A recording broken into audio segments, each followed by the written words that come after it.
Just as a human being, I believe that if you have the opportunity to, you ought to do what you can to protect life. As an elected official, I've got an obligation to all my constituents, and certainly that would include the idea of protecting their lives from things like death trains that are proposed to come right through the county. While other entities have stopped fighting against Virgin Trains, formerly known as Brightline in All Aboard, Florida, Indian River County Commissioner Bob Solari remains vigilant with both a federal and a state lawsuit against the company. We have been fighting a corporate entity which basically lied to us from the start. But a lot of people didn't believe when we said that deaths were going to occur, that they were unconcerned with safety. A lot of people bought into the corporate myth that they were going to do everything they could for safety. What do you do to have high-speed rail as a safe project? You have a dedicated high-speed rail line. That's the first thing. You don't put high-speed rail on the same tracks as slow commuter trains or freight trains, which are what they're going to do here. More importantly, you don't have at-grade crossings. There are 382 at-grade crossings that each one individually could cause tremendous problems. Over 24 people have died. And that is a sad statement again, both for the failure of government and the failure of this corporate entity.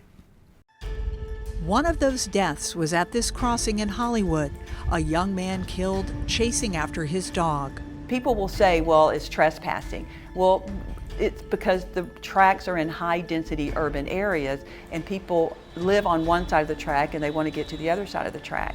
So we know we have that, so why aren't we taking into account safety measures to protect people? We do it when we build highways. You know, you see the walls on major highways. Senator Mayfield's reattempted high-speed rail safety legislation in 2020 addresses fencing, improved at-grade crossings, and more state oversight for trains running from 81 to 125 miles per hour. A companion bill was filed by State Representative Tyler Sorois, a train proponent who shares Mayfield's safety concerns. And if we don't do something, then it's shame on us for not being proactive to protect our citizens. In fact, a third-party rail study, the Opaga Report, found that Florida's passenger rail system incurs a higher rate of severe injuries and fatalities than the national average. The report found there is also a gap in federal and state regulations governing higher speed rail. Among the recommendations for the Florida Department of Transportation, setting minimum grade crossing design standards, setting requirements for fencing along railroad corridors, creating guidelines for sealed corridor treatment along railroad corridors. And in that Opaga study, it showed multiple things that the train could have done. More importantly, it clearly demonstrated that the Florida Department of Transportation has a role to play in the safety of this project, but they've basically ignored it. And also, importantly for me, is it showed that there are a series of best management practices for high-speed rail which are possible to implement, but which Virgin Trains hasn't implemented. Most of us believe that the simple reason that the Trains has not implemented them is simply because they want to save money. So they value a few dollars over here a lot more than they value human life anywhere on the east coast of Florida. 31 people have died.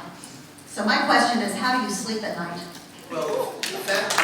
At a recent informational meeting in Jupiter, Virgin Trains Vice President of Government Affairs Rusty Roberts insisted safety was its top priority, but the overwhelming majority of the audience wasn't buying it.